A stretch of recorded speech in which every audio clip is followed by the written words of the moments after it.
This video is brought to you by the hobby store 10.8.sk, your new gateway to the magical adventures in Magic the Gathering. Discover personalized deck boxes and stylish card dividers that add enchantment to your tabletop. Join a vibrant community and make your gaming experience truly yours. Visit 10.8.sk or click the link in the description box to start your journey today.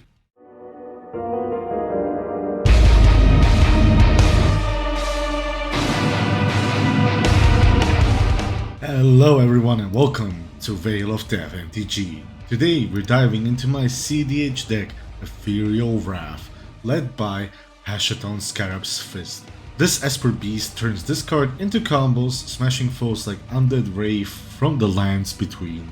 This commander is one of my favorites released this year, so let's dive right in.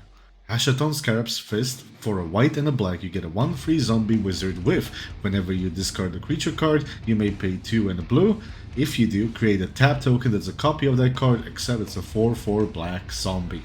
In a nutshell, with a discard outlet and 3 mana, you get uncountable token copies that, mind you, do not even have to hit the graveyard. All you have to do is discard them from your hand. So with that, we got a low curve and 2 main combo paths. The first one, Fastest Oracle and Demonic Consultation or Tainted Pact. Exile your deck, drop an Oracle, win. Nothing new under the scorching sun, so let's look at the other fun one. Peregrine Drake and Tortured Existence. With 5 mana producing lands and 1 more creature in your yard, you can make instant speed infinite tokens at the end of an opponent's turn before untapping and winning the game with a Drake army, just like this. Discard Drake to Tortured Existence by paying a black and targeting another creature. Hashaton triggers, you pay 2 and a blue for a 4/4 zombie Drake. It enters, untaps your land, so tap another land or lands for mana just in case. Repeat by discarding that creature or another creature you have in your hand to get back Drake with Tortured Existence and ignore Hashaton's trigger. Then you rinse and repeat until you have enough Drakes to vanquish your opponents when you untap. Now let's look at some other discard outlets in the deck.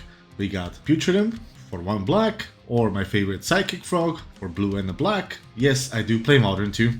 Or you also get Ghostly Pilferer, that can also draw you cards sometimes. And others. I'm sure you already clicked the link on the description for the deck or looked at the image presented right here. While yes, this build has no Tarkir Dragonstorm or Final Fantasy cards. I am currently working on a review for that set anyways. But I do always say that you can take what I built and improve upon it the way you like it. And revisiting and updating decks is what I do anyways. So let's look at some other fun creatures to discard.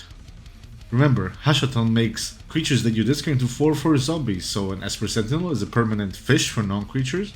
Polywog will draw you for every non-creature spell from your opponents that are between 0 and 3 mana costs. And Ocean Thief is now a way more annoying creature to kill since it is a 4/4 instead of 3/1. And how about an instant speed uncounterable Draenei Magistrate? Breaking that breach combo and so on. You can do some really fun things with the toolbox this deck presents. Did I even mention Razaketh? I mean, I love Razaketh shenanigans in cEDH. Sure, you can put other Staxy creatures, but I built this deck with a different plan in mind. So let's look at how, with all that discard, we get more cards into our hand. Obviously we have Rhystic Study, Mystic Remora, along with the Sentinel I mentioned earlier. And this version I built is also good at running an end step ad nauseum. And if you're feeling frisky, maybe even a main phase ad nauseum. Discarding creatures also means we can play a reanimation game if no one interacts with our graveyard. And we got, tutors up the wazoo along with fast mana. And remember, Lion's Eye Diamond can be your best friend. And an end step even, under stacks you can, for 1 or 2 mana, exile your library like we mentioned earlier, crack LED and send that Oracle into the bin by discarding it from your hand, and LED gives you the mana to use for Hashaton to make a copy of Oracle for an instant win. Trust me, the things you can do with this one and the little setup are hilarious, and I encourage you all to try it. Now that I have gushed about the deck and some of its many possibilities, you may be wondering, and many of you always do, what about opening hands and mulligans? What shall I try to keep an eye out for? Let's take a stab at it with some example opening hands. Example 1. Soul Ring, Dark Ritual, Demonic Tutor, Fastest Oracle, Polluted Delta, Flooded Strand, Putridum. Welcome to basically a dream hand.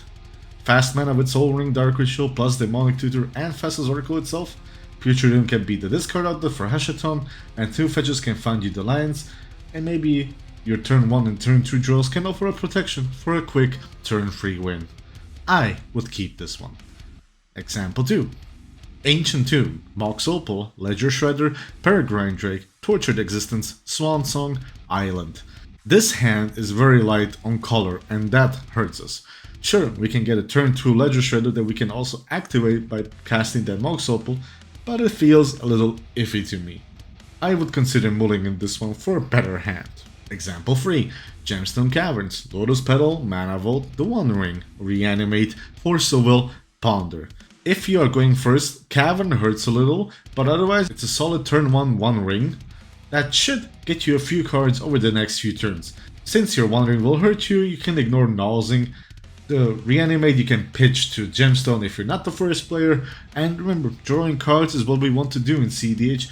Even if this is kinda living on a prayer a little for the One Ring, we got solid cards in the deck that should hopefully get us there with a few draws. And you already got a free counter in hand anyways. And finally, example 4. Mana Confluence, Box Diamond, Lion's Eye Diamond, Putrid Imp, Tyranid Magistrate, Tainted Pact, Silence. This one-lander feels kinda iffy, especially with Mox Diamond. Sure, we got Imp and LED and Tainted to help with that setup, but if we do not draw a second land for a turn 1 Draenei, we might fall really far behind. This is a risky hand that is almost perfect, but I gotta say, sometimes the risk is not worth it. I would consider a Mulligan since we only run less than 40 lands anyways. Almost great. Almost! And that was my Ethereal Wrath Hashaton cEDH deck. Hashaton turns this card into uncounterable instant speed combo finishes, stacks, and fun loops. Like I said in my previous deck, this one I also want to revisit once more cards get spoiled and maybe some new additions get added this way into the deck. Whether it is a Reanimator, stacks, or mid-range ad nauseum, Hashaton will be there leading the way forward. And with that, remember to check out my Patreon to help support the show, or just hit that sexy subscribe button and ring that bell so you never miss an upload. Check out the sponsor of this video, ETHEREAL, and all the other cool links in the description box below. And as always, I was your host Dev. Thank you so much for watching, and I will see you all behind the veil.